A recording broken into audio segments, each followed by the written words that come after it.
Talk UK, Pro Bs, once again, remember, subscribe, and I'm delighted to be joined once again by the knowledge himself, Spencer. Fearon, how are you? I'm really good, man. What's up? As with going Pro Bs, everything blessed? Doing well, man. Doing well, man. Hopefully, we'll get another big fight. We've just witnessed one, and I got the juices flowing for more big fights. So yeah. You know, well, fingers crossed they can get this Joshua Fury over the line. So yeah, they have another big fight to go and to go look forward to. Yeah, that seems to be dragging quite a bit, but you know, you got to be hopeful. You got to be hopeful. Do you know what? We need to kind of get straight into it. You know, on the news that Billy Joe has had his operation, his eye socket was broken, and his cheekbone broken in 3 places. What was your immediate reaction to the confirmed news that he broke his eye socket and cheekbone? You could see that. You could see, like, when Canelo landed that right uppercut, which is something that he's perfected over years. He knew the damage that he caused. He knew. You could feel it. He felt it. And then off of the back of that, now we just knew, like, right, what was Billy Joe to do? And what was that? That was something like, there was something like, I don't know, 1 minute 30 left in the round. Mm. And what's that? You've just confirmed the damage that was done. Could you imagine the pain that Billy Joe Saunders was in? He could have taken a knee. He could have, as people are saying, he quit, which I disagree with. He could have taken a knee then. He could have quit then. No, he ended the round in immense pain and agony. Most probably lost the sight. Lost the sight in his right eye. And, you know what I mean? That was it. Mark Tibbs stopped the fight. Interesting enough, you said Mark Tibbs, in his statement that he put out last night, he said Ben got the corner to pull it. So Ben Davison spoke to potentially Mark Tibbs, and then Mark said to the referee, stop the fight.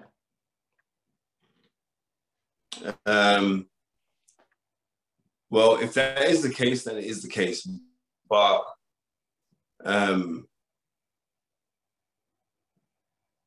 if Ben Davison was the one that suggested to Mark to stop the fight, then so be it. But I know that he wasn't the head cornerman. So, but I mean, no doubt there was a team, but I wouldn't, like I said, there's big fight experience, like the fights that Mark's been in with Dillian Whyte, but they don't equate to a Canelo fight. That is the biggest of the big. And you have to have some nerves of steel to put up with that occasion. We are so accustomed to just sitting back and watching at home, thinking like, okay, well, it ain't nothing. Obviously, it was something. It's something very, very big, something very, very major. And I don't think if Jimmy Tibbs was in the corner, Mark's dad, I don't think he would have pulled the fight. I think it would have made him continue, then most probably gone out and thrown the towel in. But this is all conjecture. And people criticizing Billy Joe saying that he quit. I don't believe that Billy Joe quit. And I'm getting a lot of people, you know what they're saying? I'm getting a lot of this online. Spencer, where's the same energy that you had for Daniel Dubois? Huh? Yeah. We did a video, right? And I'm going to explain to you again the reason why I was so vehemently hard on Daniel Dubois. And it's not like I dislike Daniel Dubois at all. I don't dislike Daniel Dubois one bit. But what I am saying is that what Daniel Dubois said prior to the pre-fight build-up, he said to Joe Joyce's mother, who is she's visually impaired, right? He says to Joe Joyce's mother, and you know what he said? He said that it's a good thing that you can't see, so you won't be able to witness. the beating that I'm going to give to your son. Now, as far as I'm concerned, it's a no-no. And I know Daniel Dubois is a good kid, so I know it wasn't Daniel Dubois that wrote that line. I know that, they're not saying that he's not intelligent, but I'm saying like he didn't write that line. That wasn't his, right? But he said it. So whoever said, yeah, say this line, it's going to be, right? Whether it was the dad, whether it was his management team, whether it was promoter, as far as I'm concerned, it's a no-no. Me and you could have beef, right? Me and you probably could have beef. I ain't saying nothing about your mom. Mothers are sacred. Yeah. That's how right? We're from that school, innit? We're from that code. Right. Yeah, Moms, you leave moms out. That's how I am. So because of that, then maybe it forced my hand to go even more harder at Daniel Dubois, because I said, look at the irony of you speaking about a man's mother not being able to see, and then you quit because you couldn't see, because you took the knee, right? But then the irony again was like Billy Joe saying like, you got to go out on your shield, and that he was in the corner and people are trying to say that he quit. I don't believe that he did quit. And now we've seen the statement. It was Ben Davison that informed Mark to pull the fight. And that's what happened. So it is what it is. So it's nobody's fault. And when you're hearing the damage that's been done to Billy Joe Saunders, then it was the right thing. Because he could have died. He could have died. He could have died. He could have lost his sight. Properly lost his sight. So it is what it is. It will seem that some people are still not happy with how the fight concluded, They're saying a quit is a quit, out there. And you know what? These guys haven't been in the ring. Yeah. Right. But I agree when they're saying a quit is a quit. I get it. But loads of those people haven't fought. We were saying a quit is a quit, they ain't fought. People could say what they want to say about my career, A quit's a quit. They've never fought. You know what I mean? They've never been into that situation. They don't know where you're saying like, there's justifiable quitting, right? But I could tell her, I say, you know what, I get it, right? But then there's other things where you can speak to certain fighters who haven't made the money that Billy Joe's accumulated, who haven't fought for world titles, who haven't won world titles. But they say if they were in that position, that they would never do that. You'd have to cut my head off. You'd have to do this, you have to do that. But until you're in that situation, then you're gonna know it, right? But I'm saying that happened at I think there's 120 left in there, or 130 left in the round 8. If it was a quit, he could have done that. He finished the round, bro. Do you get what I'm trying to say? He finished the round. Yeah. And you could say technically he was retired by his corner. That's how it looks officially. But it was. He didn't turn. This is what I'm trying to say. It's not like Billy Joe took the shot, went raw, and then was moving around, thought, right, to hell with this, I'm done. No, we never. And that's the difference. So when I was talking about the Daniel Dubois thing, Daniel Dubois got hit, pulled away, decided to take the knee, not for George Floyd or Black Lives Matter, but he took the knee, right? And that was it. So that's where, but it's not me taking no digs at Daniel Dubois. My dig was at Daniel Dubois for what you said prior to the fight, which I found very, very disturbing.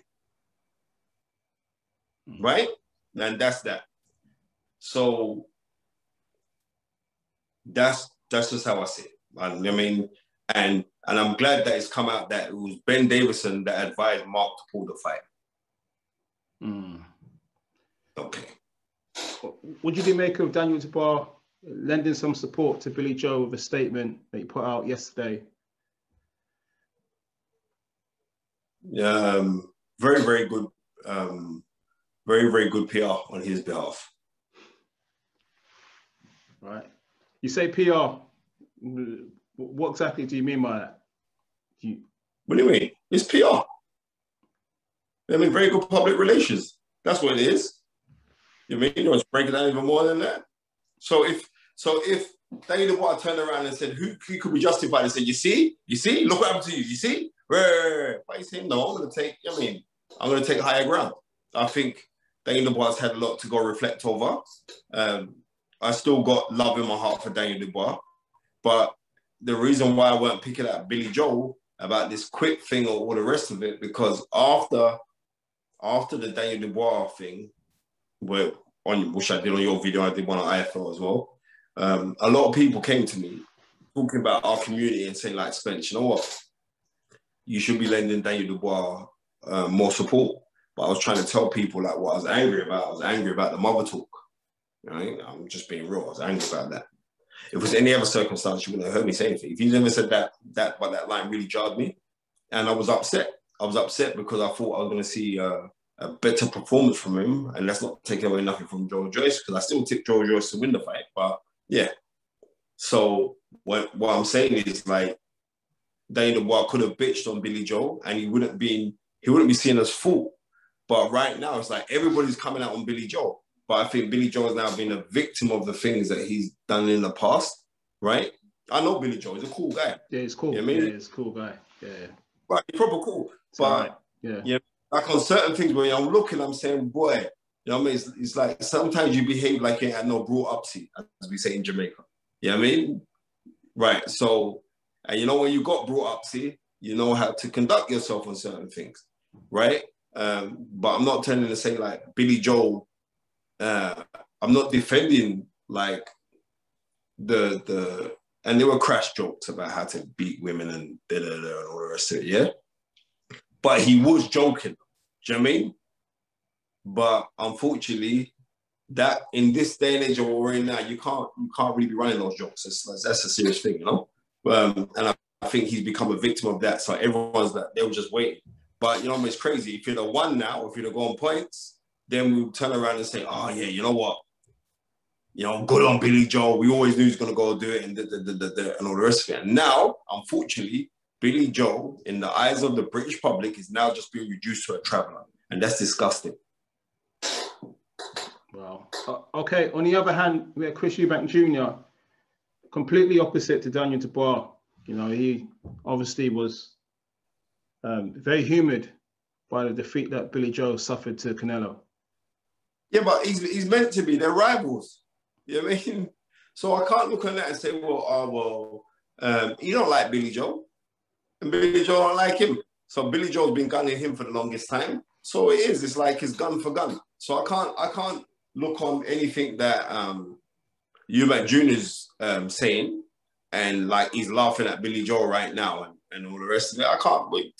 We expect they're rivals. They don't like each other. So he's going to say something complimentary about him. He's not. It's not his nature to. All right. We've seen, you know, Billy Joe basically from Southern area all the way to being a 2-weight world champion, achieve big things in the sport. But many are questioning whether he should stay in the sport and retire. Now, news of this injury surfaced, and people might think that he should call it a day. I mean, what's your opinion on whether he should carry on or not? It's down to the individual. If he wants to continue fighting, then he should continue fighting. But what I do believe is that Billy Joe is a very wealthy human being right now. He's earned fantastically well. He was a millionaire before the fight. You know what I mean? He was a millionaire before the fight, and he made multiple millions on the weekend.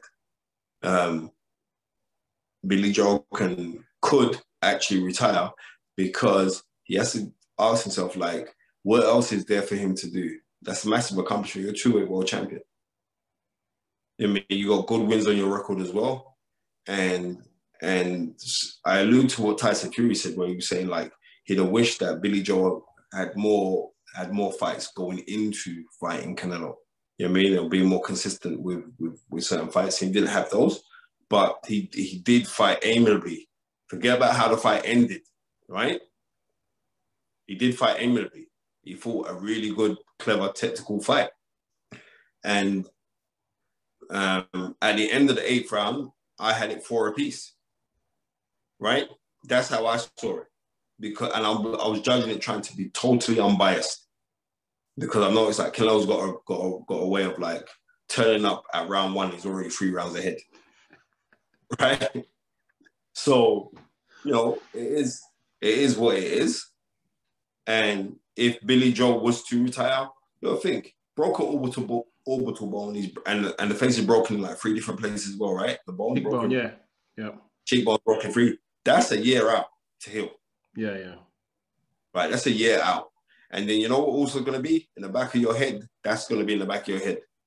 No matter how mentally tough you may feel, that's always going to be in the back of your head. Like, if I get hit here, will it go? Yeah. I mean, you got anybody who's had any form of injury, you become very, very wary of doing anything. So maybe it is the right time for Billy Joe to start, and I'll call it a day. Interesting times. He said he's going to carry on, but again, he's got a long layoff ahead of him. So I guess we'll find out probably in about 10 months' time whether he's going to really get back into the ring. Just to pick up on, lastly, something I saw about what Canelo said. He said, I told you, easy money in regards to... Yeah, but he's the number 1 fighter in the world. The number 1 pound for pound fighter in the world, right?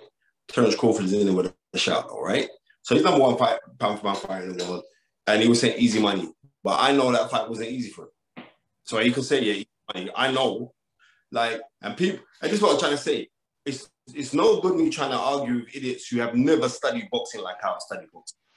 So, and when I'm saying, like, there was times where it wasn't easy for Canelo. I'm telling you this now. So Canelo saying easy money. Yesterday's easy money because of how it ended.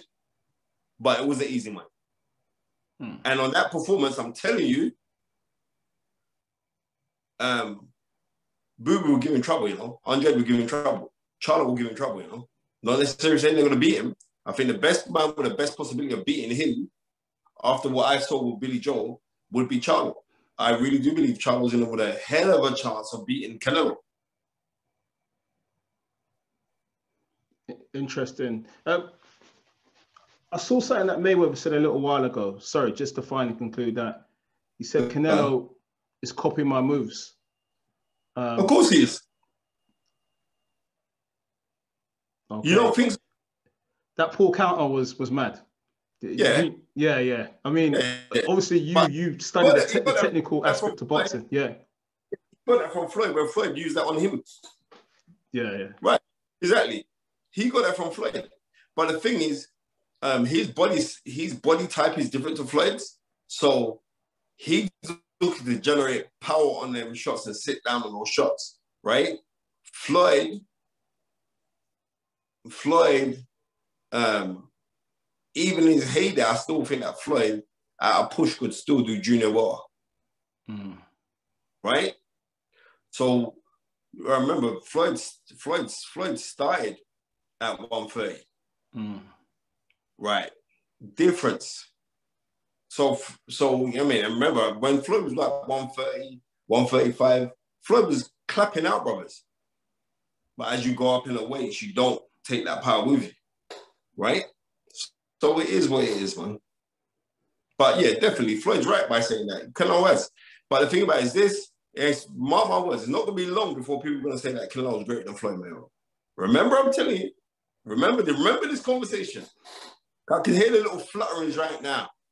You know what I mean? And I want people to realize, peak for peak, yeah? Peak for peak, Floyd Mayweather will still beat Canelo. Peak for peak. Right? I don't want to hear nobody trying to get twisted. Floyd Mayweather will still beat Canelo. Wow, all right, man. Man, I caught the knowledge in a bad mood this morning, man, but hey, good content anyway. Only joking, yeah. I'm good, but I just got this. Because, like, on certain times, like, loads of people be sending me stuff over this thing, like, how come you're backing Billy Joe? Like, I shouldn't be backing Billy Joe. Why should I be backing Billy Joe? You know what I mean? Why should what? I'm going to try and shit on Billy Joe right now. No, see, the same energy about Daniel Dubois. Well, I think I've cleared that up right. All right, man. We'd like to thank the knowledge himself, Spencer Fearon. Pep Talk. Keep it locked. Subscribe.